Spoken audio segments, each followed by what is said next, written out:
Die Kunsthalle Wien und das Fotoarsenal teilen sich dieses Festivals und bündeln quasi als Schwesternorganisationen die Ressourcen. Alleine hätten wir das über Jahre nie geschafft, so ein Festival auf die Beine zu stellen, und deswegen geht es nur gemeinsam, da sind wir stark drin. Wir sind ja umgeben von Fake News und allem, was damit zu tun hat.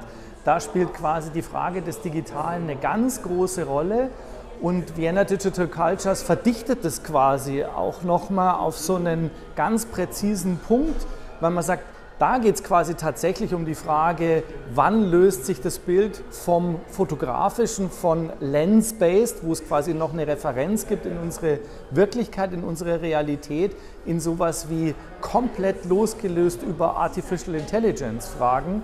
Und genau deswegen ist dieses Festival auch so wichtig für uns als Institution Fotoarsenal. Well, I think that exhibition shows that it's been a topic for artists at least since the 1960s. And the conversation about art and technology is, of course, much longer.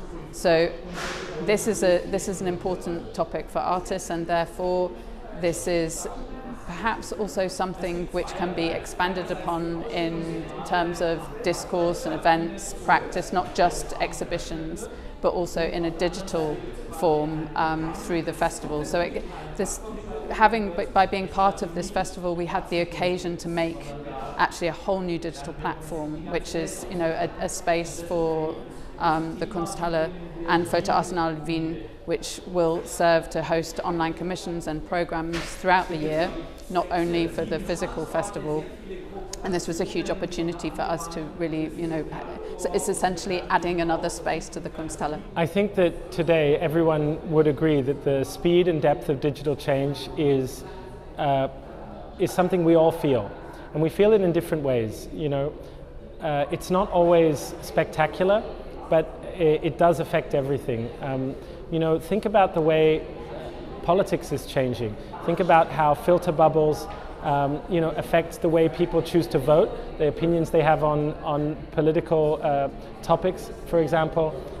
Think about how even powerful AI systems, their environmental footprint, how much energy it takes to run these AIs. I'm standing in front of a diagram right now by Kate Crawford and Vlad Agnola, and this diagram is 24 meters long, and it charts the relationship between technology and power over 500 years. And what it does is, if you start at the bottom, you start with kind of, I guess, very early technologies like the printing press, and if you read it vertically, you end up from the printing press to large language models and so on. But what this diagram does is it sets AI into a historical context, into a political context, and into a material context. And that's something very different than some of the narratives we've been given about AI, namely that it's turning into a god, or that there's something very sort of special about it, something very, something that sort of defies human understanding. It's very mystified. AI has been very mystified. We need to historicize it, we need to contextualize it, and we need to see AI as a human invention in a material frame that is the product of choices that we make. So the question of how humanity may or may not evolve in relation to AI is actually the question of how we would like to evolve together as humans, as hopefully democratic citizens, making decisions about what technologies we want to develop and why we want these technologies.